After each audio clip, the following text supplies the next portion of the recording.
ప్రభు యేసు ప్రభునిక శ్రేష్టమైన ఉన్నతమైన ఘనమైన ప్రశస్తమైన నామమునకు కోటాది కోట్ల స్తోత్రములు కలుగునుగాక.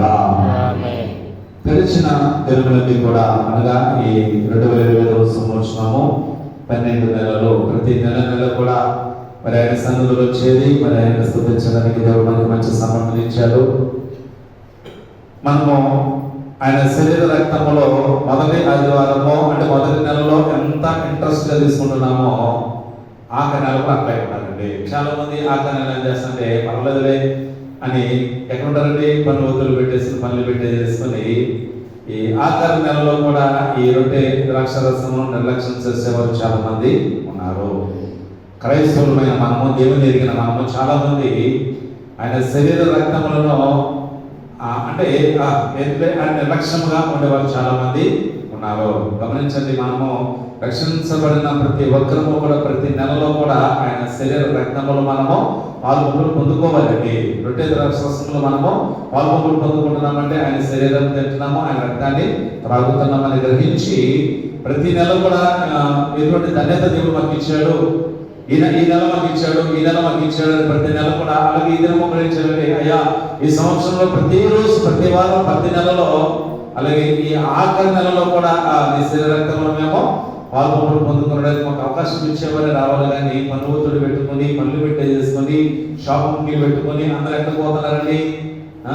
గమనించండి, ప్రభు ఎందుకంటే ఎప్పుడు ఏమి ఎట్లా జరుగుతుంది ఎవరికి కూడా తెలియదు. నా శరీరము తిని నా రక్తము త్రాగిన వాడే ఎక్కడికి వెళ్తారండి? పరలోక రాజ్యము. కానీ మనం ఏం చేస్తున్నామండి? అశ్రద్ధ, నిర్లక్ష్యము. చూద్దాంలే, ఇప్పుడు కాకపోతే వచ్చే సంవత్సరం మొదటి రోజులు తీసుకుందాంలే అని చాలా మంది నిర్లక్ష్యమైన ధోరణిలో ఉంటున్నారు. అట్లా కాదు, కానీ ఎప్పుడు ఆయన శరీర రక్తములు అంటే ఎప్పుడు బల్లారంలో జరగగానే ఎప్పుడు కూడా సిద్ధముగా మనము ఉండాలి. ఆయన శరీర రక్తంలో పాల్గొనలు పొందుకునే వారు ఉండాలి. నేనైతే 9:30 వచ్చేసా, మీరు ఎన్ని గంటలకు వచ్చారండి? 10:30. ఎందుకంటే చెప్పండి, మీ టైం ప్రకారం వస్తాను నేను. వేరే చూసుకొని వచ్చేస్తాను నేను. తోచలకు చూసుకుని కరెక్ట్గా 11 గంటలకు మీ దగ్గరకు వచ్చేస్తాను నేను. చెప్పంటే అక్కడ ఎందుకంటే అక్కడ కూడా వాక్యం చెప్పినట్టు ఉంటుంది, మీరు పాటలు పాడి రెడీ అయ్యి ఉన్నట్టు ఉంటుంది. దయచేసి గమనించండి, అట్లా చేస్తున్నారని ముందర నేను తోచాలు పెట్టి నేను కూర్చోవాలండి. ఇంకా మీరు అట్లాగే చేస్తున్నారు. ఒకవేళ చదువుతుందంటే నెలాఖరి, ఈ సంవత్సరం నెలాఖరి కూడి నెలాఖరము కనుక చలి. మరి మిగతా టైంలో షాపింగ్కి చదువుతుంటారా, పల్లికి చదువుతుంటారా? చెప్పండి. పొద్దున్నే నెలకొని సుఖేనానికి వెళ్ళాలి. ఎన్ని గంటలకి? 7 గంటలుగా. మరి అప్పుడు చదువుతుంటారా?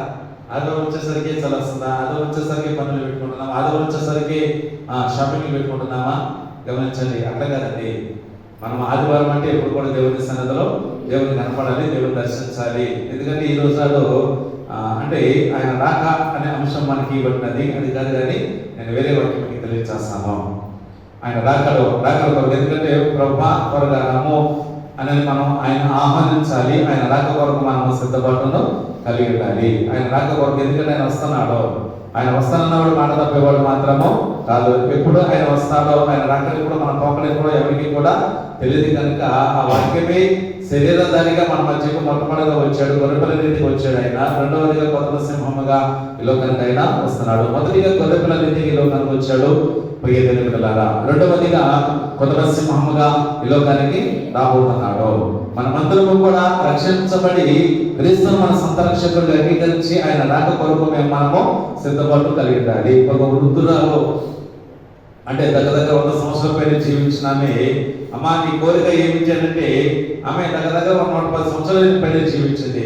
అమ్మా నీ కోరిక ఏంటి? 2 సంవత్సరాలు జీవించావు, ఎంత ఆయుష్ దేవుడికి ఇచ్చాడు, ఇంకేంటంటే నీకేం కావాలి కోరుకోమంటే ఆమె ఏమన్నంటే, అయ్యా ఇంకా 10 సంవత్సరాలు, ఎన్ని సంవత్సరాలు కావాలంట? ఇంకా 10 సంవత్సరాలు బతికి ఆయుష్ నాకు అంటే ఎంతవరకు బ్రతకాలని కోరుకుంటున్నాము. కానీ ఏం చేస్తున్నాము? అలాగే యూదులు, ఇశ్రాయేలీయులు అంటండి ఈ రాత్రి కాలంలో పడుకునే సమయంలో వారు ప్రార్థన చేస్తారంట. అంటే నిద్రపోతున్న సమయంలో రాత్రి కాలంలో, అయ్యా ఈ రాత్రి మేము మా పడకలకు మేము వెలుచున్నాము, నీ చిత్తమైతే మమ్మల్ని సజీవ లెక్కలో ఉంటే మళ్ళా వేకువని నిన్ను లేచి నిన్ను స్తుతించే కృపను దయచేయి.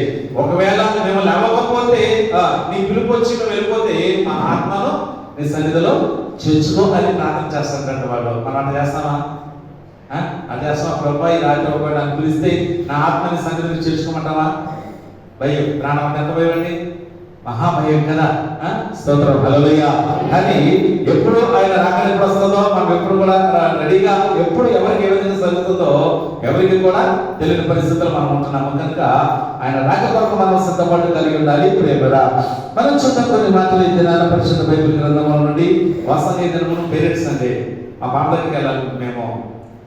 ఇక మా పాప మమ్మల్ని అర్థం చేసుకుని, సరే డాడీ ఎట్లా ఈరోజు సండే క్రిస్మస్ సెలవులో ఉన్నారు కదా, ఎట్లా 23 దాన్ని తీసుకెళ్తా వస్తారు కనుక పర్లేదు రావట్లేదు అనండి. విజిట్ చేసుకున్నాను మా పాపే, ఆమె విజిట్ చేసుకుంది. అదే కొంతమంది అయితే వస్తావా రావాలి ఏడుస్తూ కూర్చుంటారండి.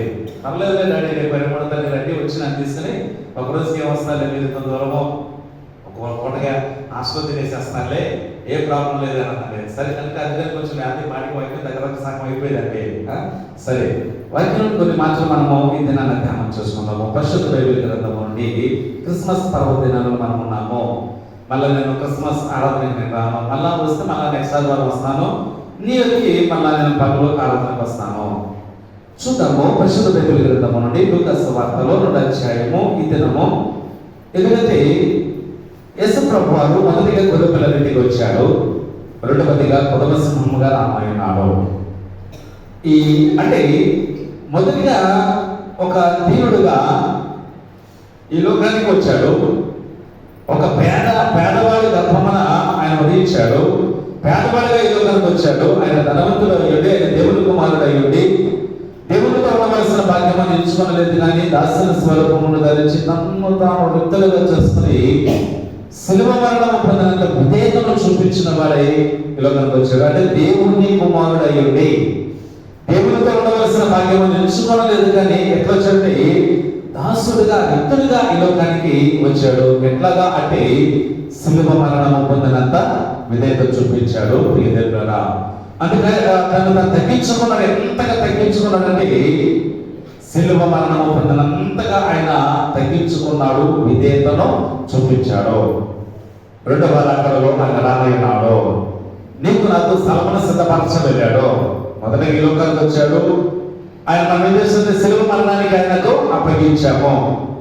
అందుకని ఒక మాట, నక్కలకు బయలున్నవి, ఆకాశ పక్షులకు గూడున్నవి, మనిషి కుమారుడు తలవాల్చులకైనానో స్థలమైనానో లేదు. అంటే మనిషి కుమారుడికి ఏమైందండి, మనుషులకి నివాసం ఉన్నవి. దేవుని కుమారుడికి చూడండి, ఆకాశము నాది సింహాసనం, ఆకాశము నా సింహాసనము, భూమి నా పాదపీఠము. అంటే ఈ భూమి అంతా కూడా ఆయన పాదపీఠము. అంటే ఈ భూమిని పాదపీఠం ఏర్పరుచుకుని భూలోకములు ఎదుర్చున్నాడు. యేసయ్య ఏం లేదండి, స్థలము లేదు. అందుకని దేవుడు ఏం చేస్తుంటే ఈ లోకంలో మనకి ఆయన స్థలం లేదు కానీ మనమే ఆయన ఏం చేస్తుంటే మనకు స్థలంలో సిద్ధపరచ వెళ్ళాడు. ఎక్కడికి వెళ్ళాడు అంటే ఈ లోకానికి వచ్చాడు, నీ కొరకు నా కొరకు శిలువలో మరణించాడు. మరణించి మళ్ళీ ఏం చేశాడు, ఆయన తిరిగి ఆరోహణమై తిరిగి పరలోకానికి వెళ్ళాడు. ఎక్కడి నుంచి వచ్చాడు, మళ్ళీ తిరిగి ఎక్కడికి వెళ్ళాడు. వెళ్ళి నీకు నాకు మనకి స్థలమును సిద్ధపరచుచున్నాడు. అంటే స్థలమును సిద్ధపరచుచున్నాడు. మరి ఆయన ఉండే స్థలంలో ఎవరుంటారు, ఎవరుంటారని ఆయన ఉండే స్థలంలో ఆలోచన చేసుకోవాలి. అంటే నీకు నాకు స్థలమును సిద్ధపరచ వెళ్ళాడు. మరి ఆయన తిరిగి లోకానికి వస్తాడు, ఈ లోకానికి తిరిగి వస్తాడు. వచ్చినప్పుడు మరి మనము ఆయనకు ఏం చేయాలంటే, అంటే నీకు ఆ స్థలం ఎవరికి సిద్ధపరిచాడు దేవుడు అని ఆలోచన చేసుకున్నట్లయితే ఈ లోకంలో ఎవరికి దేవుడు స్థలాన్ని సిద్ధపరిచాడో ఇది అశాశ్వతమైనటువంటిది. ఏదండి, ఈ లోకము అశాశ్వతమైనటువంటిది. మనం ఎప్పుడు ఉంటామో ఎప్పుడు పోతామో ఎవరికి కూడా తెలియదు. నేను స్థిరమో, నేను 100 సంవత్సరాలు జీవిస్తా అని చెప్పగలరా? ఎంత ఏమవుతుందో ఎవరికి తెలియదు, ఏమవుతుంది ఎప్పుడు తెలియదు. కనుక మనం ఏం చేయాలి మీద అంటే నీకు స్థలమును సిద్ధపరచగలిగిన కనుక ఈ లోకంలో మనం ఏమి చేయాలి చెప్పాను కదండి. మొదటిగా గొర్రెపిల్లరింటికి వచ్చాడు, రెండవదిగా గర్జించు కుటుంబ సింహముగా ఈ లోకానికి వస్తున్నాడు. జగత మీద ఆయన స్వరమును వింటే, ఆ ఏ స్వరం అంటే సింహములానికి గర్జించు స్వరమును వింటే ఆయనతో ఉంటాడండి. విన్నారా? అంటే ఎవరు వెళ్ళగలరు, ఎవరు వెళ్ళగలరు నా స్వరాన్ని, అంటే ఆ స్వరాన్ని గాఢం ఎవరు వెళ్ళగలరు, ఎవరు వెళ్ళగలరండి? దేవునికి స్తోత్రం. అందుకని చూద్దాము లూకా సువార్త 2వ అధ్యాయము 7వ వచనము మనం చూసినట్లయితే తన తొలుచూలు కుమారుని కని పొత్తిగుడ్డలతో చుట్టి సత్రములో వారికి స్థలము లేనందున ఆయనను పశువుల తొట్టిలో పడబెట్టాను. చరణం తెలిపారా? ఇక మనం చూస్తున్న విషయం ఏమిటంటే ప్రియుల, ఆయన వస్తున్నాడు. వచ్చినప్పుడు నీవు నేను ఏం చేయాలంటే ఆయనకు స్థలమును ఇవ్వాలి. అమ్మా ఏది ఇవ్వాలండి? స్థలము. అందుకే చూడండి ఇక్కడ ఏమండి, సత్రములో స్థలము లేనందున. అమ్మా ఎక్కడ స్థలము లేదు? సత్రములో స్థలము లేనందున. ఎక్కడండి? పశువుల శాల. పశువులు అంటే ఎటువంటి పశువుల శాల ఏమి ఉండదు? అవునా? అసహ్యమైన స్థితిలో ఉంటది, కప్పుకొట్టే స్థితిలో ఉంటది. అంటే చూడండి, సత్రములో స్థలము లేనందున. అంటే సత్రపు యజమాని, సత్ర యజమాని కదండి. ఆనాడు సత్రపు యజమాని స్థానం ఇవ్వలేదేమో, కానీ ఈనాడు మన హృదయంలో కూడా క్రీస్తుకు స్థానం అనేది లేదు. నీ హృదయమే దేవుని యొక్క ఆలయము. ఎందుకంటే ఈ హృదయమే దేవుని యొక్క ఆలయము. అంటే ఈ హృదయమే దేవుని యొక్క ఆలయం అయితే ఈ హృదయం ఎవరికి స్థానం ఇవ్వాలి? అన్నిటికీ స్థానం ఇస్తాం. అవునే కదా? ఈ పండగ వచ్చిందంటే కొత్త బట్టలు కొనుక్కోవాలని హృదయంలో స్థానం ఉంటుంది. అంతేనా? ఇల్లు పనిచేసుకోవాలని మన హృదయంలో స్థానం ఉంటుంది. అన్నిటికీ అంటే ఈ లోకంలో ప్రతి దానికి స్థలము అనేది ఉంటుంది, కానీ మన హృదయంలో దేవునికి మాత్రము స్థలము లేదు. మీరు ఎన్ననుకోండి, ఎవరైనా ఏమనుకోండి, మన హృదయంలో దేవునికి స్థలము అనేది లేదు. ఆనాడు పశువుల శాలలో అంటే సత్రములో స్థలము లేదు. ఈనాడు మన హృదయంలో కూడా స్థలము అనేది లేదు. అయినా స్థలము లేదని వస్తానన్నవాడు మానేశాడా? ఏమిటి? ఆయన దేవుడి కుమారుడు, ఆయన ధనవంతుడై ఉన్నారని ఏమిటి? అబ్బో నేను రాజవంశంలో జన్మిస్తానని ఆయన ఆగాడా? ఏంటి? ఆగల. వస్తానన్నవాడు ఎప్పుడు మాట ఇచ్చిన వాడు, మాట తప్పేవాడు మాత్రము లేదు కాదు. అంటే ఆయనకి స్థలం ఇవ్వాలంటే మొదటిగా మనం ఏం చేయాలి అని మనం ఆలోచించేస్తున్నది. ఎవరింటిలో ఆయన నివాసం ఉంటాడు, ఎవరి దగ్గర నివాసం ఉంటాడు ఆయన అంటే చూడండి, అపోస్తల కార్యాల గ్రంథము 10వ అధ్యాయము, అపోస్తల కార్యాల గ్రంథము 10వ అధ్యాయము 2వ వచనము మనము చూస్తున్నట్టే, అతడు తన ఇంటి వారందరితో కూడా దేవుని యందు భయభక్తులు గలవాడైంది, ప్రజలకు బహుధర్మము చేయించు ఎల్లప్పుడూ ప్రార్థన చేయువాడు.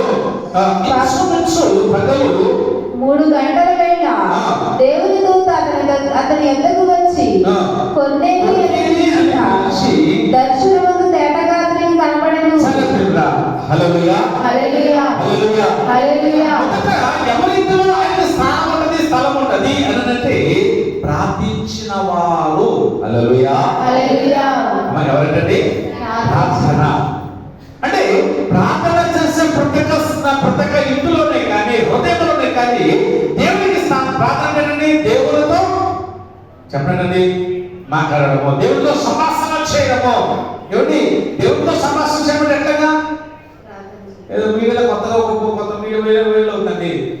దేవుడు వచ్చేసారట, నేను వంటలేదు ప్రభావం కాసేపు పక్కన ఉంటానంటే అలవాటు అయ్యింది కదా అందుకని ఏం చేస్తున్నాడంట? వచ్చి ఏమండి ఏంటో సాక్ష్యాలు చెప్తున్నాడు మీడియాలో వేలు నాకు తప్పండి అసలు. అంటే వంటలేదు మాకు కాసేపు రావాలంటున్నట్ట. ఎవరో ఆవిడే అంటే దేవదూతలు ఇద్దరు వచ్చాక వంట చేసేసారంట. ఇదే కదా నో సరిగ్గా జరిగిందంట. ఆయన అలవాటు అయిపోయింది. ఎవరి అలవాటు? ఏసై అలవాటు అయిపోయిందంట. అంటే చూడండి, అంటే ఎట్లాగా సాక్ష్యాలు ఇస్తున్నామో మనము ఆలోచించండి. సరే అది వద్దులే, మనం పక్కన పెట్టేసుకుందామండి. అందుకనండి నా నామమున అన్ని జనుల మధ్య ఏమవుతుంది? దూషించబడుతుంది. సాక్ష్యాలు మనం ఇచ్చేది ఏమండి? స్తోత్రం. హల్లెలూయా, హల్లెలూయా. చూడండి ఇక్కడ భక్తి పరుడు ఎవరన్నారండి? భక్తి పరుడు. హల్లెలూయా, హల్లెలూయా. చూడండి, అతను తన ఇంటి వారందరితో కూడా దేవుని యందు భయభక్తులు కలిగిన వాడే బహుధర్మ కార్యములను చేయించు ఎల్లప్పుడూ దేవునికి ప్రార్థన. ఎప్పుడండి? స్తోత్రం. హల్లెలూయా, హల్లెలూయా. మా అమ్మాయి చిన్నప్పుడు ఒక పాట పాడేదండి. ఎవరంటే దేవుణ్ణి స్తుతించుడి అప్పుడు దేవుడు పాడేదండి. అప్పుడప్పుడు పాడేది. ఏంటమ్మా అప్పుడప్పుడు పాడుతానంటే అంటే డాడీ ఎల్లప్పుడు అని కాదు కదా, ఎల్లప్పుడు ఉంది కదా, ఎల్లప్పుడు ప్రార్థన చేస్తున్నారా అంటే చిన్నప్పుడు మాకు తెలియదు ఏమో ఎందుకు వచ్చింది అంటే మా దగ్గర అంటే ఎక్కువగా సంఘస్థుల దగ్గరే ఉండేది మా పాప. ఎక్కువ మా అబ్బాయి మా దగ్గర ఉండేది కానీ పాప మాత్రం సంఘస్థులు అంటే ఒక ఇంట్లో ఉండేదండి. రజనీ మా అమ్మ డాబా డాడీ రజనీ మా అమ్మ అప్పుడప్పుడు ప్రార్థన చేస్తున్నారు. ఇప్పుడు అప్పుడప్పుడు ప్రార్థన చేస్తున్నాను ఆ మధ్య మాడుతున్నా అలవాటు వచ్చి చేస్తుందండి. అంటే అప్పుడప్పుడు దేవుడు స్తుతిస్తున్నావా అందుకని అంటే మనం ఏం చేస్తామండి ఎల్లప్పుడా అప్పుడప్పుడా చెప్పండి అండి. జాగ్రత్త ఆలోచించండి, మీ మనసులో ఒకసారి పరిశీలించేసుకోండి. ఇంకొక మాట అండి, పగలు ఇంచుమించు 3 గంటలు. అమ్మా ఎప్పుడంటే పగలు ఇంచుమించు అంటే సుమారు 3 గంటలు. 3 గంటలు మనం ఏం చేస్తాం చెప్పండి? తెల్లజాము ప్రార్థన చేస్తాం, రాత్రి పడుకున్న ముందు ప్రార్థన చేస్తాం. పగలు ఇంచుమించు 3 గంటలు తన కుటుంబం అంతా కూడా అందుకని తన ఇంటి వారందరూ హల్లెలూయా హల్లెలూయా ఆయన శతాధిపతి. అమ్మా ఎవరంటే అంటే శత గ్రామాలకు ఒక అధికారి. అమ్మా ఎన్ని గ్రామాలంటే శతాధిపతి అంటే 100 గ్రామాలకు ఆయన ఒక అధికారి. అంటే 100 గ్రామాలకు అధికారి అంటే వాస్తవంగా ఇప్పుడు చెప్పాలంటే జిల్లా కలెక్టర్ లాంటి వారు. ఎవరంటే జిల్లా కలెక్టర్. ఏమండి జిల్లా కలెక్టర్ కాదు కదా చెప్పండి? ఉండదు. అంటే ఒక అధికారం కలిగిన వాడు, ఒక హోదా కలిగిన వాడు ఇంచుమించు తన ఇంటి వాళ్ళతో పగలు 3 గంటలకు ఏం చేస్తున్నాడు? ప్రార్థన చేస్తున్నాడు. హల్లెలూయా హల్లెలూయా. అంటే ఎవరైతే ఏమవుతాడు అంటే అప్పుడప్పుడు కాదండి, కష్టం వచ్చినప్పుడు కాదు, బాధ వచ్చినప్పుడు కాదు, శ్రమ వచ్చినప్పుడు కాదు, దుఃఖం వచ్చినప్పుడు కాదండి ప్రార్థన. ఎప్పుడండి? అందుకే ఎల్లప్పుడూ ప్రభువును ఆనందించిన మరలా మీకు నేను తెలియజేస్తా, ఎప్పుడు ప్రభువును ఆనందించండి. హల్లెలూయా హల్లెలూయా. ఆనందించండి ప్రియులారా. అంటే ఎల్లప్పుడూ కూడా ఏంటంటే ప్రభువునందు మనము ఆనందించే వారుగా ఉండాలి. అందుకే చూడండి ఎల్లప్పుడూ 3 గంటల సమయంలో ప్రతి దినము కూడా ఆయన ఏం చేస్తాడంటే ఆయన కుటుంబం అంతా కలిసి ప్రార్థన చేస్తాడు. హల్లెలూయా హల్లెలూయా. అంటే నీ హృదయంలో దేవునికి ప్రార్థనకు సమయం ఇస్తే దేవునికి అక్కడ స్థలం సిద్ధపరుస్తాడు. ప్రియ దేవుని బిడ్డలారా ఆలోచించండి. నువ్వు ప్రార్థనకు సమయం ఇవ్వకుండా సీరియల్స్ ఇస్తున్నావు. ఏమిటి ఇస్తున్నారా? ప్రతి దానికి సమయం ఇస్తున్నాం కానీ దేనికి సమయం ఇవ్వట్లా. ఇక కొంతమంది వస్తున్నాం కానీ దేవుడి సన్నిధిలో వచ్చేమో వెళ్ళాము, వచ్చేమో ఫ్యాన్ కింద కూర్చున్నా దర్శనం నిద్రపోయి వెళ్ళావు, పురుగు పళ్ళు తీసుకుని వెళ్ళావు అంతేనంటారా? కలిపోతులు కూడా మనకి ఎందుకు అర్థం కావట్లేదండి. ఏసీ రోడ్డు పెట్టుకున్నాం, ఇంకో 2 వస్తానే మన త్వరలో వస్తాయి అనుకుంటాను నేను. ఇక వస్తానే మనం ఏం చేస్తున్నాం?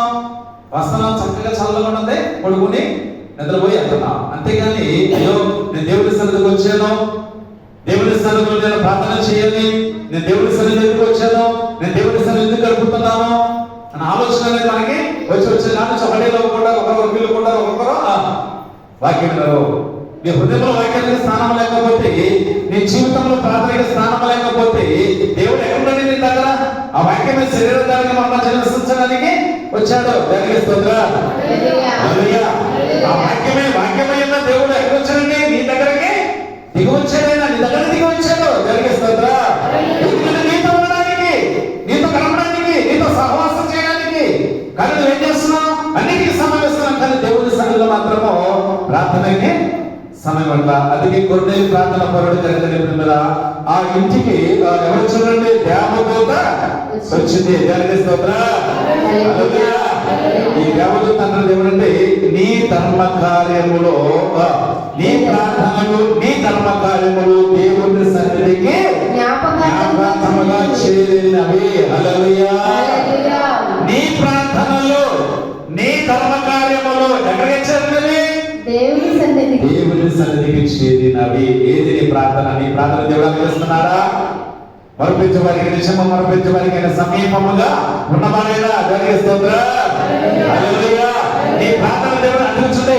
ఎల్లప్పుడూ కూడా ఒక ప్రార్థన చేయడం కదండి, ధర్మ కార్యములు కూడా చేసేవారు. ధర్మ కార్యములు చేసేవారు కనుకనే ఆయన ప్రార్థన ఎక్కడికి చేరిందండి? దేవుని సన్నిధికి చేరినది. ఆయన ఎవరండి? ఒక అన్యజనుడు అయినా కానీ ప్రతి నిత్యం ఆయన ప్రార్థన చేస్తూనే ఉండేవాడు. ప్రియ దేవుడు కనుక దేవునికి కొన్నేళ్ళ ఇంట్లో, కొన్నేళ్ళ గృహంలో స్థానం ఉన్నది కనుకనే దేవుడు అక్కడికి వచ్చాడు. ఆయనతో మాట్లాడాడు, ఆయన దర్శనం ఇచ్చాడు.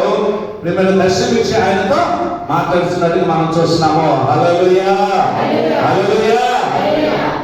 కనుక దేవుడు కూడా అందుకే ప్రార్థించడానికి దేవుడు దేవాలయానికి వెళ్ళారు. ఒకరు పరిసయ్యులు, ఒకరు సుంకరుడు. పరిసయ్యులు ప్రార్థన చేశారు. చెప్పండి, పరిసయ్యులు, నేను చోరుడు కాను, నేను దొంగను కాను, నేను అన్యాయస్తులు కాను, నేను మోసగాడిని కాను, ఇదిగో నాకు కలిగిన ప్రతిదానం నేను దశమ భాగం నేను ఇస్తున్నా, నేను ఇదిగో పక్కటి వాడు వాళ్ళు ఉన్నందుకు నీకు స్తోత్రము అంటున్నాడు పరిసయ్యుడు. సుంకరుడు ప్రార్థన చేస్తాడు. దేవాలయం ఎదుట దేవాలయం వైపు చూడడానికి కూడా ధైర్యం చాలగా, దేవాలయానికి రావడానికి కూడా ధైర్యం చాలగా రొమ్ము కొట్టుకోవచ్చు. దేవా పాపినైనా నా ప్రార్థన ఆలకించుము. ఏమిటి నువ్వు దేవుడికి కాలిస్తే కాదండి, నీ ప్రార్థన చేయాలంటే మీద ఆయన ఇచ్చిన దర్శనాలు కూడా కాదండి. దేవునికి స్తోత్రం, హల్లెలూయా. నేను దొంగను కాను, నేను అన్యాయస్తుని కాను, నేను మోసగానే కాను, నాకు కలిగిన దాన్ని ప్రతిదాన్ని నేను ఇస్తున్నా అని గొప్పలు చెప్పుకుంటూ ప్రార్థన చేశాడు పరిసయ్యుడు. సుంకరుడు రొమ్ము కొట్టుకోవచ్చు. దేవా పాపినైనా ఇద్దరు ఎవరు నీతి మందిగా తీర్చమన్నాడు. ఏమండి, సుంకరుడు నీతి మందిగా తీర్చబడి తన ఇంటికి వెళ్ళాడు. హల్లెలూయా. ఇంటికి వెళ్ళాడు. దేవుడు నీకు నాకు సిద్ధపరిచిన అనే స్థలమని ఇంటికి వెళ్ళాడు. పరిశీలనయ్యాడు, విడవబడ్డాడు. జాగ్రత్త, ప్రియులు హెచ్చించుకుని ప్రార్థన చేస్తున్నావా? అందుకే ఎంతకుడి కొమ్మి ఎంతకుడి అని అన్నాడండి. ఎంతకుడి ఏం చేయాలండి? కొమ్మి ఎంతకుడి అన్నాడు. ఎందుకు చేస్తాడు? మనం తగ్గించేస్తాడు దేవుడు. హల్లెలూయా.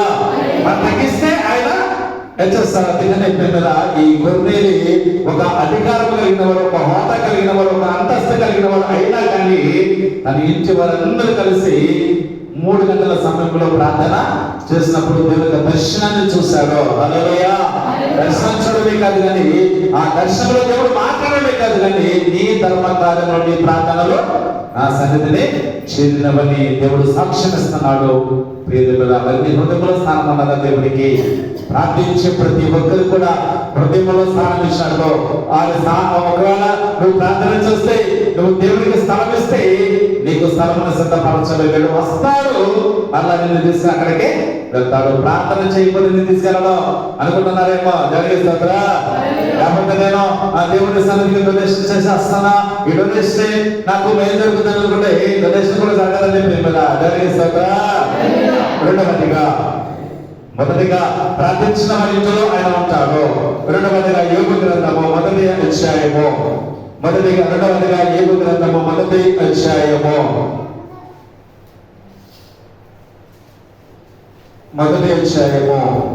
8వ వచనము. అందుకు యెహోవా, నీవు నా సేవకుడైన యోబు సంగతి ఆలోచించితివా?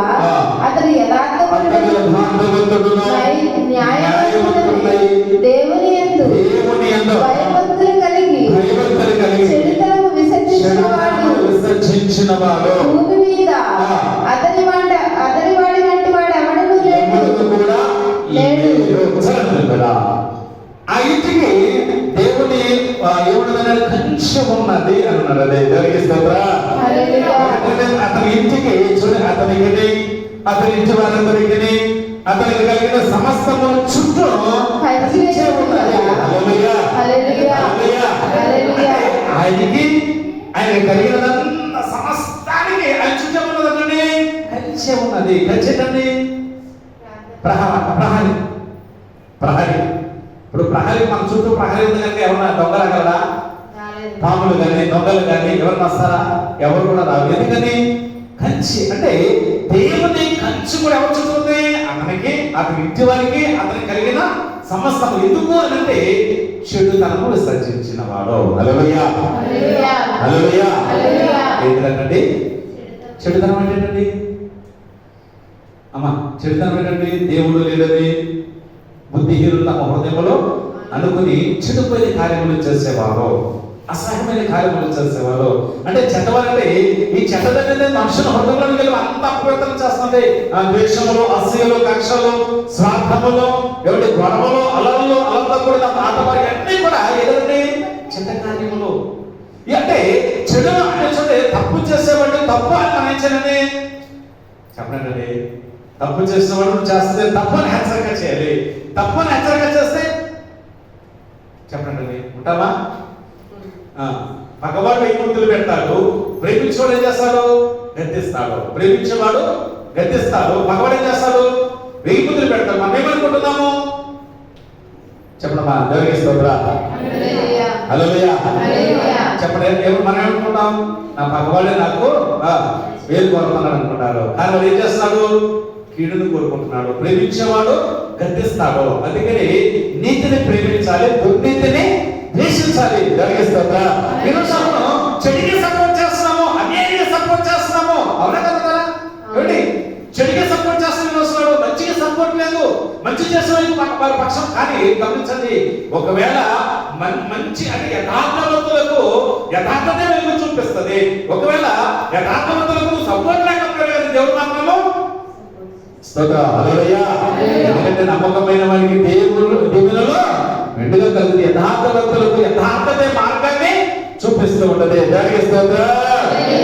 కనుక మనం ఉన్నట్టుగానే మాట్లాడాలి. చెడుతనం అసహించుకోవాలి. కానీ మనం ఏం చేస్తున్నాం? చెడుతనమే ప్రోత్సహిస్తున్నాము. ఒకవేళ దొంగతనం చేసేందుకో ఎందుకు దొంగతనం చేస్తావు? గెలిచారు. ఏం చేస్తున్నావు? ఎవరు చూసారా? ఎవరు చూడలేము దాచేసి ఏంటి? ఎవరు చూడకపోతే దాసే ఏంటి? ఇప్పుడు దాన్ని ఏం చేస్తున్నాము? గమనించండి, వ్యభిచారం చేసేవాళ్ళు ఎవరు చూడాలనుకుంటున్నారు? ఎవరు చూస్తారండి? అంతటా అందరినీ ఆయన పరిశీలన చేసే వాడు ఉన్నాడు. మనం దొంగతనం చేస్తున్నామో, వ్యభిచారం చేస్తున్నామో, మోసం చేస్తున్నామో, అన్యాయం చేస్తున్నామో, చెడుతనం చేస్తున్నామో, చెడు నడవడిక మనం నడుస్తున్నామో, అంతా కూడా మనం చేసిన ప్రతి దానికి దేవుడు ప్రతిఫలం. అందుకే ఈ దేహంతో జరిగించినవి అవి మంచివైనా సరే చెడ్డమైనా సరే మనం అందరూ ఎక్కడ పడతామండి? క్రీస్తు న్యాయపీఠం మీద నిలబడతాం. అందుకేనండి, నన్ను ఎవరు ఇష్టపడరు. వాస్తవం చెప్తానంటే నన్ను ఎవరు ఇష్టపడరు. కానీ ఇరుపై తక్కువ తెలుసు నాకు పెట్టావు. ఉన్నప్పుడు ఎవరు కూడా నన్ను ఇష్టపడరు. చెప్తా కదండి, ఉన్నప్పుడు ఎవరు ఇష్టపడరు. ఎందుకంటే ఉన్నది ఉన్నట్టుగానే మాట్లాడే మనస్తత్వం నాది. అంతేగాని మొక్క స్థుతి నువ్వు ఇచ్చిన ఇవ్వమని నాకు అనవసరం. నువ్వు ఇస్తామని నీ దగ్గరకు వచ్చి ఇచ్చేవాళ్ళకి వచ్చి అమ్మో నువ్వు గొప్ప, నువ్వు ఏం చేస్తున్నావు కరెక్టే అని ఎట్లుంటది? ఇప్పుడు మా ఊరు నా అన్నగారు ఉన్నాడండి, ఎవరు తప్పు చేస్తున్నాడు, నేను వెళ్ళి రై నువ్వు చేస్తే తప్పు అన్నప్పుడు ఆడేవాడంటే నువ్వు తప్పని చెప్తున్నావు మా పాస్టర్ సమర్పించాడు అని అన్నాడు. ఏం చేశాడంటే వాళ్ళ పాస్టర్ ఏం చేశాడంట? సమర్పించాడంట. నేనేమన్నా తప్పన్నాడు. ఇప్పుడు తప్పన్నవాడిని అమ్మా సమర్పించడంతో సహవాసం చేశారు, తప్పు అన్నవాడను వదిలిపెట్టేశారండి. దానికి స్తోత్రం. హల్లెలూయా. ప్రతిదానికి కాలమే సమాధానం చెప్పుద్ది. అమ్మా ఏదండి? ప్రతిదానికి కాలమే సమాధానం చెప్పుద్ది. అన్ని ఒకేలాగా ఉంటాయా? చెప్పండి అమ్మా, అన్ని ఒకేలా ఉండవు. హల్లెలూయా. తిరిగాడు.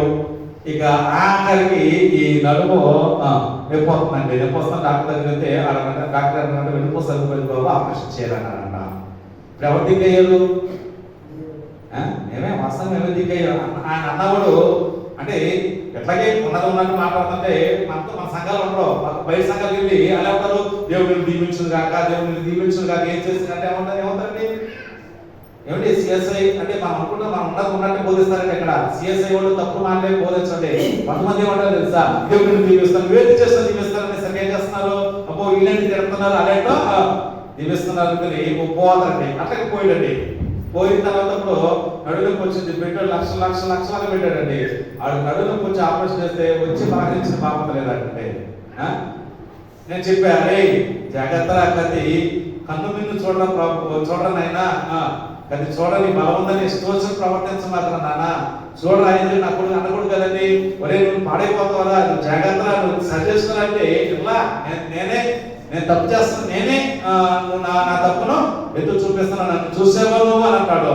మరి చూసుకుని కాదని లోకంలో మాట్లాడతాను, చాలా జాగ్రత్త అని చెప్పండి. తర్వాత ఇప్పుడు అంటారండి ఇప్పుడు అంతా అయిపోయిన తర్వాత వచ్చినానా నువ్వు చెప్పింది నేను గ్రహించలేదు, ఇప్పుడు నాకు అనుభవం వస్తుంది అని అంటున్నాడండి. జాగ్రత్త అనుకుంటున్నారే మనం అనుకుంటున్నాము, కానీ ఒక కామ ప్రతిదానికి ఇప్పుడు మాట్లాడుతున్నా అన్ని దగ్గర 5 సంవత్సరాలు నాతో మాట్లాడాను. నాకేంటి నేను చెప్పాల్సిందేదో చెప్పాను. నా వాళ్ళు అదే చెప్తాను, ఎవరికైనా అదే చెప్తాను. నా వాళ్ళు వదిలేసేసుకుని ఎవరు డబ్బు ఇచ్చాడు దగ్గరికి వెళ్ళి వాడిని సమర్థించడం కదండి. ఎట్లాంటి కూడా అయినా కానీ మేము తప్పుని ఖండించాలి. చెడుగానే ఖండించాలి, సమర్థించే వారిగా ఉండకూడదు. ఈ చెడు తప్పని చేస్తుంటే కొంతమంది చాలా మంది మానేసేవాళ్ళు, కొంతమంది మాట నాకంటే ఇప్పుడు ఒక ఎవరస్తూ వచ్చి యేసుప్రభు దగ్గరికి అమ్మా స్తోత్రం హల్లెలూయా చెప్పాలనుకున్నాను, చాలా మంది టైం అయిపోలేదు. ఎవరస్తూ వచ్చాడు, వచ్చి అయ్యా నేను నిత్య జీవానికి వారసుని నేనేమి ఆజ్ఞని పాటించుడయ్యా, చిన్నప్పటి నుంచి పాటిస్తాను అన్నప్పుడు నీకు ఒకటి కొదువు ఉన్నది అన్నాడు. ఈ కొదువు చెప్పినప్పుడు ఏం చేశాడు, వ్యసన పడి వెళ్ళిపోయాడు. వ్యసన పడి వెళ్ళిపోతే ఎవరికి నష్టం? దేవుడు రాజ్యాన్ని కోల్పోయాడు. దేవుడికి స్తోత్రం హల్లెలూయా హల్లెలూయా. అందుకే వ్యసన పడి వెళ్ళిపోయాడు, దేవుడు రాజ్యాన్ని కోల్పోతాడు. కనుక వ్యసన పడి వెళ్ళిపోతే ఎవరికి నష్టం? ఏమంటే చెరువు మీద నక్కలిగితే నక్కకి నష్టం, చెరువుకి నష్టమా? చెప్పండి, చెరువుకేమి నష్టం ఏమీ కాదు. దేవుడికి స్తోత్రం. సంఘానికి ఏమీ కాదు. నీవు కాకపోతే ఇంకా కొత్త నీళ్ళు వస్తుంది, ఆఖరికి పోతే కొత్త నీళ్ళు వస్తానే ఉండదు. సంఘం ఏమి పోదు, ఎందుకంటే దేవుడి సంఘం ఇది, దేవుని స్వరక్తముతో కొన్న సంఘం ఇది. దేవుడికి స్తోత్రం హల్లెలూయా. వస్తారు, వచ్చేవాళ్ళు వస్తారు, పోయేవాళ్ళు పోతారు, దానికి ఏం ప్రాబ్లం లేదు. దేవుడికి స్తోత్రం. కనుక చెడుతనం ఆశ్రయించినటువంటి వాడు యోబు. అందుకే యోబు చుట్టూ కంచి ఉన్నది. హల్లెలూయా. అపవాదికి అవకాశం లేదండి ఎక్కడ యోబు, ఎందుకంటే దేవునికి స్థానం ఇచ్చాడు యోబు. హల్లెలూయా హల్లెలూయా. దేవునికి స్తోత్రం. మరొక వ్యక్తి గురించి నిన్ను తెలియజేస్తే ముగించేస్తాను. ఒక పరిసయుడు, స్తోత్రం హల్లెలూయా హల్లెలూయా. ఒక పరిసయుడు లోక సువార్తలు ఎక్కడ ఉందనుకున్నాడు, చూద్దాం.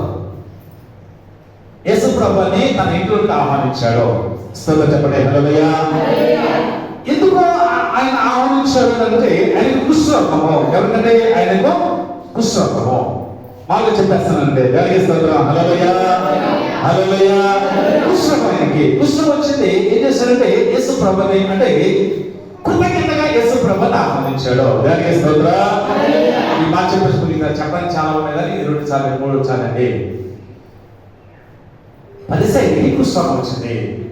ఈ కుష్ఠరోగం వచ్చాయి. ఈ కుష్ఠరోగం పోయిన తర్వాత ఏమైనా కృతజ్ఞతగా యేసుప్రభుని ఆహ్వానించాడు. ఎవరిని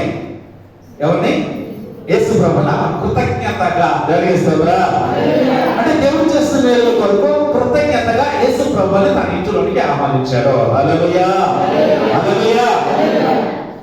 చూడండి, మీకు తెలియజేస్తాను, పరిసయ్యులు అంటే మేమే పరిశుద్ధులము. ఎవరండి పరిసయ్యులు? ఎవరండి? మేమే పరిశుద్ధులు. మిగతాలందరూ పాపులు. విన్నారా? వాళ్ళు అట్లాంటి తెగని వాళ్ళు పరిశీలన ఏమనుకుంటారంటే మేమే కరెక్ట్, మేము చెప్పిందే కరెక్ట్, మేము నచ్చిందే కరెక్ట్. అందుకన్నాడు పరిసయ్యులారా సున్నం కొట్టిన సమాధులు అన్నాడు. ఎవరో పరిసయ్యులు. ఎందుకని? పైన బాగుంటారు కానీ సమాజం పైన ఉంటాయి, తెల్లగా సున్నం కొట్టాడు కానీ లోపలే ఉంటాయి కంపు. అలాగే పరిసయ్యులు కూడా బయట అందరూ పరిశుద్ధులు అనుకుంటారు కానీ లోపంతా కుళ్ళుతోనూ అచిత్యంతో ఏముంటాయి, నిండిపోయి ఉంటాయి. అందుకని పరిసయ్యులారా మీరు సున్నం కొట్టిన సమాధులు అన్నాడు. దేవునికి స్తోత్రం. వాళ్ళు ఏంటంటే వాళ్ళు చేయలు చేసేవాడిని చేయనివ్వరు. ఇక మేమే పరిశుద్ధులము, మేమే ఇక పరలోక రాజ్యం మాదే అన్నట్టుగా ఉండేవారు పరిసయ్యులు. చూడండి, పరిసయ్యుడు రక్షించబడ్డాడు కానీ అమ్మా విన్నారా, పరిసయ్యుడు రక్షించబడ్డాడు కానీ తన కులాన్ని మాత్రము, తన గోత్రాన్ని మాత్రం విడిచిపెట్టాలి. విన్నారా వింటున్నారా? స్తోత్రం చెప్పండి హల్లెలూయా. ఇప్పుడు యేసుప్రభుని ఆహ్వానించాడు. ఇప్పుడే కాదు మన ఒకసారి మేము ఎవరింట్లో వెళ్ళామండి, ప్రార్థించిన ఇంటికి వెళ్ళాం.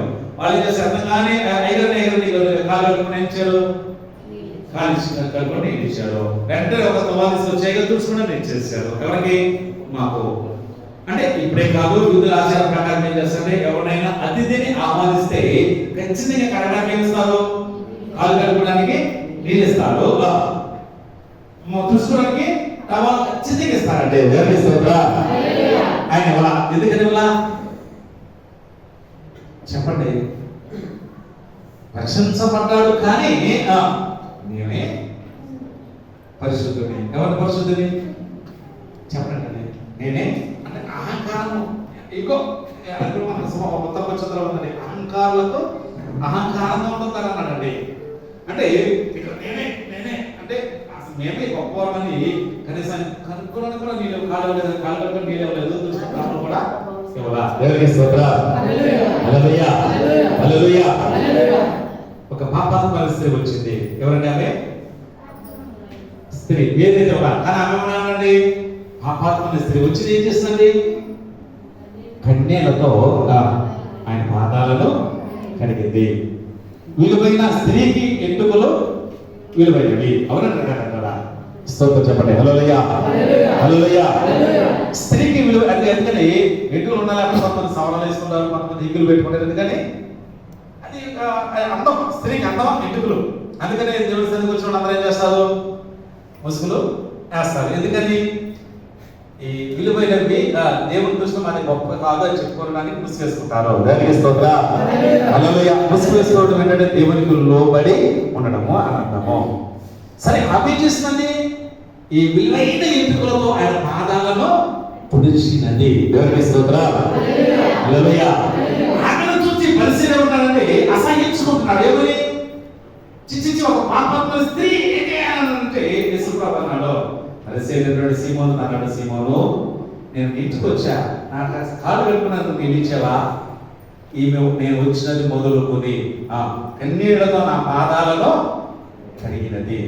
ఏంటంటే శ్రేష్టమైనది కన్నీళ్ళు అంటే. దేవునికి స్తోత్రం. హల్లెలూయా. మలినం ఉండదండి కన్నీటిలో. మలినం అనేది ఉండదండి కన్నీరు. కొంతమంది అంటే కుల్లి ఏడు పెడతారు, దాన్ని అంటారంటే నొక్కేడు పెట్టి చూడటం చూసారా?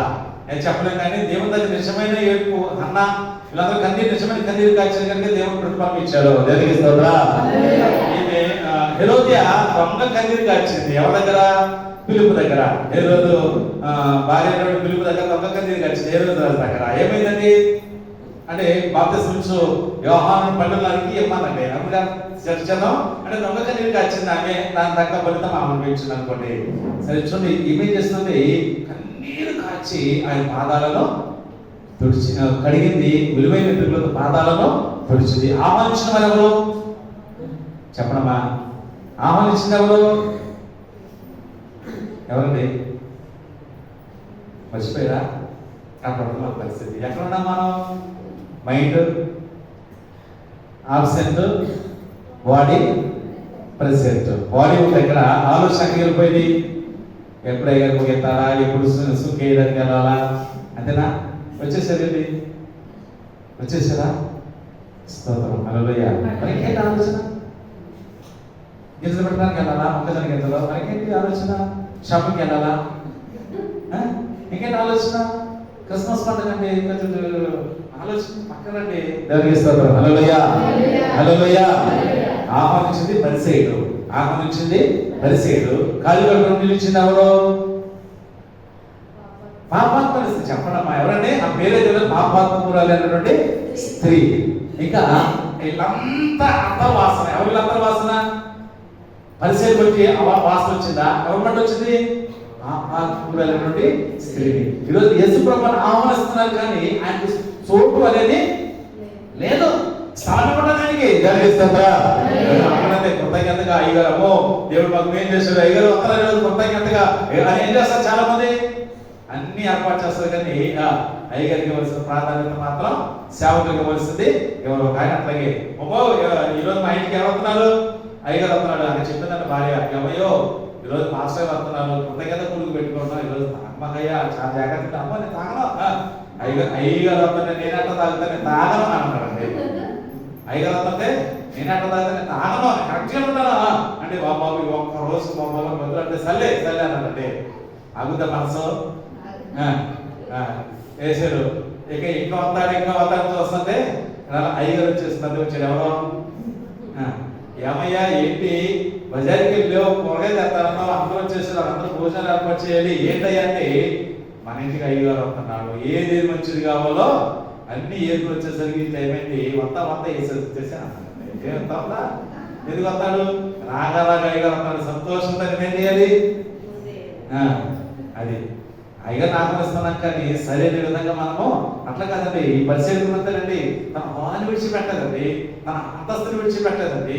కొంతమంది చాలా మంది అంటే ఆ లోకాన్ని విడిచిపెట్టి దేవుని నమ్ముకుంటారు కానీ వారి కులపాత్రలు మాత్రాన్ని అంటే మనలో మనం కరెక్ట్గా ఉండాలి. మన గురించి చెప్పండి నేను. కొంతమంది కొంతమంది వ్యాపారాన్ని చూస్తూ ఉంటారు. ఇంకేంటి దేవుడు నమ్ముకున్నది అంటే అంటారు కదండి, అరణ్య స్కూల్ డైరెక్టర్ ఉన్నారు వాళ్ళు చౌదరీస్, వాళ్ళు మారారు. కానీ మన పిల్లలకి వచ్చి యాభై పిల్లలు అని అంటారు మనల్ని. మనోడు కూడా అక్కడ ఏ జాయి చెప్తారు, అక్కడే చదివిస్తారంటే మనోడు కూడా వాస్తవం చెప్తున్నారు కదండి, తెలుసు. ఓకే హ్యాపీ తెలుసు, నేనేం కొత్తగా చెప్పాల్సిందా. ఆమె ఊరు ఉంది కనుకనే ఎప్పుడైతే వచ్చింది ఇక్కడికి ఆమె తెలుసు. అసలు మనోళ్ళు ఎంతంటే ఆ సంగతి చూస్తూ ఉంటారండి. మరి కానీ ఏం మారండి, ఏం ప్రార్థన అండి, ఏమైనా ప్రేష్ ఉందా కదా, అంత సమానం అంటున్నప్పుడు ఇంకేంటండి స్తోత్రం. హల్లెలూయా హల్లెలూయా అంటే మాట్లాడతాను కదా, మీరు ఆలోచించండి. అది పరిచయం కూడా అంతే. అయితే మారాడు కానీ తన హోదాన్ని మాత్రం యేసుప్రభుని తక్కువ వాళ్ళని చూస్తున్నాడండి. ఎవరిని? యేసుప్రభుని తక్కువ వాళ్ళని. అసలు మేలు పొందుకుంది ఎవరి ద్వారా చెప్పండి? మేలు పొందుకుంది ఎవరి ద్వారా? ఆయన ఎవరి కొరకు వచ్చాడు? పేదవాళ్ళ కొరకు వచ్చాడు, దిక్కులేని వాళ్ళ కొరకు వచ్చాడు, రైతుల కొరకు వచ్చాడు. ఆయన గొప్ప వాళ్ళ కొరకు రాక. కానీ మనం ఏం చేస్తున్నాము? ఆయన హోదాని అంతస్తును విడిచిపెట్టలేకపోతున్నాము. ఆలోచించండి. దేవునికి స్తోత్రం. దేవుడు నమ్ముకున్న మనం అందరము కూడా ఒకటే పరిచర్య ఆహ్వానించాడు, కానీ యేసు ప్రభు పరిచర్య చేయాలి. ఈరోజు నీ హృదయంలో దేవుడికి స్థానం ఇస్తున్నావు, కానీ నీ హృదయము దేవుడికి సరైనదిగా లేదు. ఉండాలి అని అంటే నువ్వు ప్రార్థన చేయి, చెడు కార్యంలో విసర్జించు. ఇంకొక మాట చెప్పేసి ముగించేస్తాను నేను. దేవునికి స్తోత్రం. హల్లెలూయా హల్లెలూయా. యాయిరు అనే అధికారి ఉన్నాడు. ఎవరండి? యాయిరు అనే అధికారి ఉన్నాడు. ఆయన కుమార్తె ఏమైపోయిందండి? చావ సిద్ధంగా ఉన్నది. ఈయన ఎక్కడికి వెళ్ళాడు? యేసు ప్రభు దగ్గరకు వచ్చి, అయ్యా నా కుమార్తె చనిపోవడానికి సిద్ధంగా ఉన్నది, ఒక్కసారి నువ్వు నా ఇంటికి రా అని అడగడానికి వెళ్ళాడు. అడుగుతున్నాడు. ఈ లోపల దాసరైన వాడు వచ్చి, అయ్యా నీ కుమార్తె చనిపోయింది, నువ్వు ఆయన బలవంతము చేయొద్దు అన్నాడంటే. దాసుడు వచ్చి చనిపోయిందని కానీ వెంటనే యేసు ప్రభు అంటే నమ్మిక మాత్రం ఉంచుమా అన్నాడు. దేవునికి స్తోత్రం. హల్లెలూయా హల్లెలూయా. సరే యేసు ప్రభు ఆ యాయిరు యేసు ప్రభు ఇంటికి వచ్చాడు. ఎక్కడికి?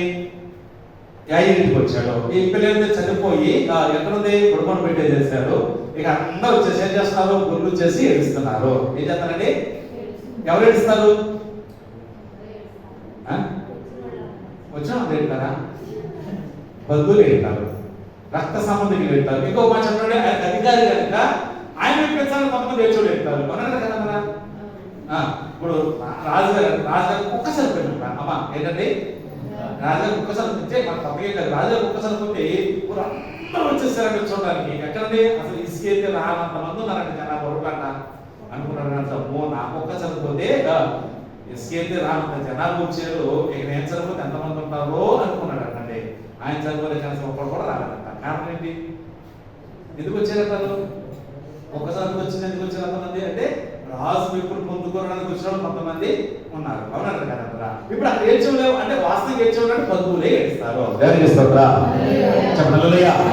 గొల్లు చేస్తారండి. ఎవరండి? బంధువులు గొల్లు చేస్తారు, బంధువులు ఏడుస్తున్నారు. కొంతమంది మెప్పు కొరపాయి కనుక మెప్పు పొందుకోవడానికి ఏడుస్తున్నారు అనుకోండి. ఇప్పుడు యేసు ప్రభు వచ్చాడు. వచ్చాడు, ఈ చిన్నది నిద్రించుచున్నదే కానీ చనిపోలేదు అన్నాడండి. ఎవరనండి? ఈ చిన్నది నిద్రించుచున్నదే కానీ ఈమె చనిపోలేదు అన్నాడు. దేవునికి స్తోత్రం. ఈ ఏడ్చే వాళ్ళందరూ, గొల్లు చేసే వాళ్ళందరూ పిచ్చోడు అన్నారు. ఎవరిని? యేసు ప్రభుని హేళన చేశారు, అవమానకరంగా మాట్లాడారు. అంటే ఆలోచించండి, పిచ్చోడిని హేళనకరంగా మాట్లాడినప్పుడు అంటే ఆయన అపహాసం చేశారు. ఎవరిని? యేసు ప్రభుని. యేసు ప్రభుని అపహాసం చేశారు. ఈ పిల్లలు చనిపోతే నిద్రించడం ఏంటి, నిద్రించడం ఏంటని అపహాసం హేళన చేసినప్పుడు యేసు ప్రభు ఒకే ఒక మాట్లాడండి అయ్యతో. ఏమన్నాడు? అయ్యలో ఈ గొల్లు చేసేవాళ్ళని బయట తోలి అన్నాడండి. అపహాసం చేసిన బయటికి తోలి అన్నాడండి. దేవునికి స్తోత్రం. చెప్పలేయా? ఇప్పుడు ఈ అయ్య నిర్ణయం ఎట్లా ఉందో ఆలోచించండి. ఇప్పుడు గొల్లు చేసేవాళ్ళందరూ ఎవరు? బంధువులు. ఆయన బంధువులు, ఆయన రక్త సంబంధికులు అందరూ, అంతే కదా. ఇప్పుడు ఏమన్నాడు? వాళ్ళందరూ బయట తోలి అన్నాడండి. ఎవరిని? అంటే యేసు ప్రభువుని ఎవరైతే అపహాసం చేశారో వాళ్ళందరూ బయట తోలి అన్నాడండి. దేవునికి స్తోత్రం. ఈ ఆయన ఏదైనా తీసుకుంటాడు చెప్పండి. తోలైతే బంధువులు అంటాడు. తోలేస్తే బంధువులు. బంధువులు ఏమంటారు? ఏదో నేను నాకు ఊరిని ఎడుతున్నానా, నీకు నా మేనవాళ్ళు లేకపోతే నా వాళ్ళు సరిపోయారు, నేను ఏడుతుంటే నన్ను వెళ్ళిపోమంటున్నావా అంటారా లేదా? ఏదైనా తీసుకోవాలి. అట్లా నేను యేసు ప్రభువుని ఆహ్వానించాలా? అపహాసం చేసిన తోలేయాలా అంటే ఏడ్చేవాళ్ళు తోలేయాలా? ఏం చేయాలండి? స్తోత్రం చెప్పండి. హల్లెలూయా.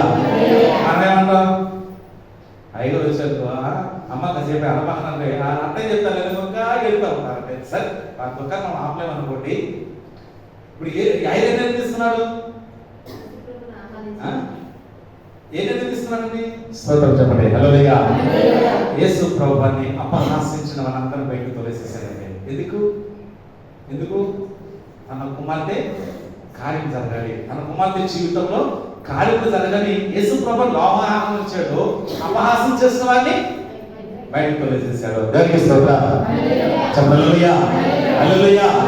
అప్పుడున్నారు ఈడో పిచ్చోడు, ఆడికి అంతకన్నా పిచ్చోడు వెంటోడు అన్నారు. ఎవరిని? యేసు ప్రభుని. ఈ గుళ్ళు చేసే వాళ్ళందరినీ, అపహాసం చేసిన వాళ్ళందరూ బయటకు తోలేసేసారండి. దేవునికి స్తోత్రం. హల్లెలూయా. ఎప్పుడైతే వాడు బయటకు తోలేసేసారో యేసు ప్రభు ఎక్కడికి వెళ్ళాడు? లోనికి వెళ్ళాడు. చిన్నదానా తల్లి తాలూకుని మన చదివారు, బైబిల్ పాఠం చదివారండి. చిన్నదానా చెప్పారు కూడా, నేను మీకు మాట చెప్పాను కదా, మర్చిపోయినారు. చిన్నదానా లెమ్మని కానీ ఏమైందండి? దిక్కున లేచాను. దేవునికి స్తోత్రం. హల్లెలూయా. హల్లెలూయా. చిన్నదానా లెమ్మని దిక్కున లేచాను. చనిపోయిన ఆ కుమార్తెను తీసుకొచ్చి ఆయనకు ఎప్పుడుండి యేసు ప్రభు తన ఇంటిలోనికి ఆహ్వానిస్తేనే అన్ని అద్భుతాలు జరిగేవి. ప్రభు యేసై వదిలేయ్యా, నా బంధువులందరూ ఎడుతున్నారు, వారి కారణంగా నిన్న అట్లాగా నేను అంటే అక్కడ అద్భుతాలు జరిగేవి కాదు. మన ఇంట్లో ఈరోజు ఏమన్నా ఎక్కువగా చెప్పండి. ఈరోజు మన ఇంట్లో ఏం చూస్తున్నాం? టీవీలో ఏమొస్తుంది చెప్పండి? జబర్దస్త్ వస్తుంది, లేదా బిగ్ బాస్ వస్తుంది. ఇదంతా ఏంటండి చెప్పండి? సీరియల్ వస్తుంది, లేకపోతే ఆ ఫోన్లో రీల్స్ వస్తున్నాం. ఏంటి రీల్స్ అంతా ఏంటి? అంతేనా? అంటే దేనికి ప్రాధాన్యత ఇస్తున్నాం మనం చూస్తున్నాడు? ఇటువంటి వారి దగ్గర చూడండి, అపహాసకులు కూర్చుందో చాలా కూర్చుండక దేవారాత్రము ధ్యానించువాడు ధన్యుడు అన్నాడు. దేవునికి స్తోత్రం. అసలు ఈరోజు 7 ఉన్నాయండి, నేను చెప్పింది 4. ఇంకా చెప్పడం చాలా ఉన్నాయి. ఈ నాలుగిటికి ఎంత టైం ఉందని ఇంకా 4 చెప్పడానికి ఎంత టైం ఉంది? అందుకని గమనించాను. అందుకనేటువంటి ఆయన స్థలంలో సిద్ధపరచ వెళ్ళాడు. వస్తాడు ఇక్కడికి వస్తానన్నాడు, మాట తప్పేవాడు మాత్రం కాదు. అంతేకాని నీ మా వస్తానాలు ఎప్పుడు వస్తాడో చూసుకుందామే అని బుద్ధిలేని కన్నీటిలాగా నిర్లక్ష్యం చేస్తే వస్తానన్నవాడు వచ్చేసాడు, తలుపు మూయబడింది. వీళ్ళు వచ్చారు. అయ్యా ఎవరు? ప్రార్థన చేయని వారు, చెడుకాయలు ప్రేమించేవారు, యేసుప్రభు ఆహ్వానించిన తన పాదం విడిచిపెట్టినటువంటి వారు, అపహాసంతో ఉండేవారు. వీళ్ళు వచ్చారు. అయ్యా తలుపుది, అయ్యా నీ సన్నిధిలో ప్రతిరోజు శుభ్రం చేసేవయ్యా, పాటలు పాడేవయ్యా, బైబిల్ పాఠాలు చదివేవయ్యా, అన్ని పరిచయం చేసేవయ్యా, దేవాలయ ప్రదేశం ఇచ్చావయ్యా. ఎంత ఇచ్చినా కానీ నీ హృదయం దేవునికి ఇవ్వకపోతే పరలోకంలో స్థానము లేదు. గొడవపడ్డాడు. ఎదిగలండి అగ్ని వారికి సిద్ధపరిచిన స్థలానికి వాళ్ళు వెళ్ళిన ప్రకటన గ్రంథము మనకి ఇవ్వబడినది. హల్లెలూయా. ప్రతి వారి క్రియలు చొప్పున జీతము ఆయన దాచబడినది అన్నాడు దేవుడు. దేవునికి స్తోత్రం. కనుక నీ హృదయములో, నీ జీవితంలో, నీ గృహములో దేవుడికి స్థానం ఉన్నదా? ఆయన ఆనాడు పుట్టినప్పుడు స్థలము లేదు, ఏమిటి నివసించడానికి స్థలము లేదు, సిలువ వేయడానికి కూడా స్థలము లేదు, పాతి పెట్టడానికి కూడా స్థలము లేదు ఆయనకు. కానీ ఆకాశము నా సింహాసనము, భూమి నా పాద పెట్టుకుని భూలోకమంతా నాదే అంటున్నాడు. కానీ ఆయన నివసించడానికి, అందుకే నీకు నాకు స్థలమును సిద్ధపరచబడ్డాడు. మళ్ళా వస్తానన్నవాడు మాట తప్పేవాడు మాత్రము నువ్వు సిద్ధపాటు కలిగి నీ హృదయంలో దేవుడికి స్థానం ఇచ్చావా? నీవు నేను మనందరం ఆయనతో కలిసి ఉండే బాధ్యత దేవుడు ఇస్తాడు. ఒకవేళ నీ హృదయంలో స్థానం ఇవ్వకపోతే విడువబడతావు. నీ కొరకు సిద్ధపరిచినటువంటి రాజ్యము కాళ్ళు చేతులు కట్టి అగ్ని గుణంలో వాటిని పడబెట్టి అక్కడ అగ్ని ఆరాదు, పొరుగు చావదు. ఏది కావాలి? ఒకసారి కోరుకోండి, ఒక్కసారి ఆలోచన చేసుకోండి. ప్రార్థించినటువంటి కొన్నింటికి డెవలప్ అయింది. చెడు కార్యాన్ని అసహించుకున్నటువంటి యోగికి కాపుదల ఉన్నది. ఏమిటి? అపహాసం చేసినటువంటి వారిని తోలు వేసినప్పుడు అక్కడ అద్భుతమైన కార్యము జరిగింది. పరిశీలన వీళ్ళంతా సువాసన అంటే పిలిచిన వాడు బట్టి కాదు, కానీ పాపాత్మైన స్థితి బట్టి. అందుకే ఆమె నువ్వు నన్ను విస్తారంగా ప్రేమించేదాన్ని విస్తారమైన పాపములు క్షమించబడినవి అన్నాడు. పాపాత్మైన స్థితితో ఇంకొక మాట అన్నాడండి, ఎక్కడైతే సువార్త ప్రకటించవచ్చున్నదో అక్కడ నిన్ను గురించి ప్రకటన చేయబడుతున్నది అన్నాడు. దేవునికి స్తోత్రం. హల్లెలూయా, హల్లెలూయా. మన పాపపు జీవితం విడిచిపెట్టింది, పరిమళమైనటువంటి భవిష్యత్తు కలిగినటువంటి జీవితం కలిగింది కనుకని ఆమె ప్రశంసించబడినది, ఆమె పాపాలు క్షమించబడినవి. దేవుడు స్వయంగా మాట్లాడాడు కనుక ఈరోజు పిల్లల మరి నీ హృదయంలో స్నానం ఇచ్చి పరిమళమైనటువంటి సువాసన వెదజల్లే జీవితం అనుకున్నదా గొప్ప? కాబట్టి ఏదో ప్రార్థన చేస్తామని ముసుగు వేసుకుంటున్నామా? ఏమిటి మనము చెడుతనము గద్దెస్తున్నాం కానీ మనం మార్చుకోకపోతున్నామా? మనకు ఒక ఏళ్ళు చూపిస్తున్నామంటే మూడేళ్ళు మనకే చూపిస్తున్నాం, ఒక దేవుడికి చూపిస్తుంది, దేవుడు చూస్తున్నాడు, ఒక నువ్వు చూపిస్తే దేవుడు కూడా చూస్తున్నాడు, 3-4 చూపిస్తున్నావే. అంటే నేను నీకు చెప్పేవాడిని కానీ నేను సరి చేసుకోకపోతే కొంతమంది చెప్పడాకే చెప్తాం, అంతే కదా? చేయవలసి వచ్చేసరికి చెప్పండి జాగ్రత్త. దేవునికి స్తోత్రం. హల్లెలూయా. చెప్పే నీవు మొట్టమొదటి మనం సరి చేసుకోవాలండి. సరి చేసుకుని ఇతరులకి చెప్పినప్పుడు మనం కూడా చెడు కార్యములను ఏం చేయాలండి? అసహించుకునే వారిగా ఉండాలి. ఉంటే దేవుని కాపుదల మన గృహాల చుట్టూ ఉంటది. దేవునికి స్తోత్రం. నువ్వు చేసిన దుర్మార్గ కాలంలో ఎందుకు నువ్వు నీ కాలం రాకుండా నువ్వు అడ్డత మనం అవుతావు మాట ఇవ్వండి. అంటే మనము త్వరగా చెడు కార్యములు చేస్తుందంటే మన కాలం రాకముందే మనము ఏమైపోతున్నాము ఆలోచించండి. కనుక అట్లా కాదు కానీ మరి మన జీవితాన్ని చెడు నడతను విడిచిపెడతాము, దేవుడికి ఇష్టమైన బిడ్డలుగా జీవితాము. నీ హృదయంలో ఈ పడుగుదలే కదండి. ఎప్పుడు నీ హృదయంలో దేవుడికి స్థానం ఇస్తే అప్పుడు నీకు సిద్ధపరిచిన స్థలంలో నీతో ఆయన కలిసి ఉంటాడు. అక్కడ ఉంటావు. అక్కడ అది మనకి ఇది శాశ్వతం కాదండి. ఈ స్థలం నాది, అక్కడ ఇది ఇక్కడ నాది, అక్కడ అది ఇక్కడ దాన్ని కొట్టుకుంటామండి ఇక్కడ, అవునా? కానీ ఎక్కడ కూడా మనకి తీసుకెళ్తారు, అక్కడ పడుతున్నారు. అక్కడ ఎంత స్థలం అండి? 6 వేల స్థలం, అంతేనా? 6 వేల స్థలం. దాని కొరకు మనం ప్రయాసపడాలి, అంతే. దేవునికి స్తోత్రం. వరదలు వస్తున్నాయి, ఏదో మొత్తం కొట్టుకుపోతున్నాయి. ఎక్కడ ఏది ఉంటుందో తెలియట్లా. మన పరిస్థితి ఎంత ఉంది? దీని కొరకు మనం ఏం చేస్తున్నాము? కనుక ఆలోచించండి. మనం కూడా ప్రార్థన చేయాలి. మనకు ప్రత్యేకంగా స్థలం కావాలని పోరాడడానికి ప్రయత్నం చేయండి. మరి ఎట్లుందో మన పరిస్థితి ఎట్లా అనుకున్నారు? స్థలం కూడా లేదు మనకి. దాని కొరకు ప్రార్థన చేయాలి. అధికారులే మార్చగలిగిన దేవుడు మన దేవుడు కార్యములు చేయగలరు. కనుక దీని కొరకు మనం ప్రార్థనని దాని కొరకు ఆ స్థలం కొరకు మనం సిద్ధపడదాము. అంటే కృపను దేవుడు నీకు నాకు మన అందరికీ కలుగ చేయదు కాక. దేవుడు తన మాట మన వ్యక్తులు కలుగ చేయదు కాక.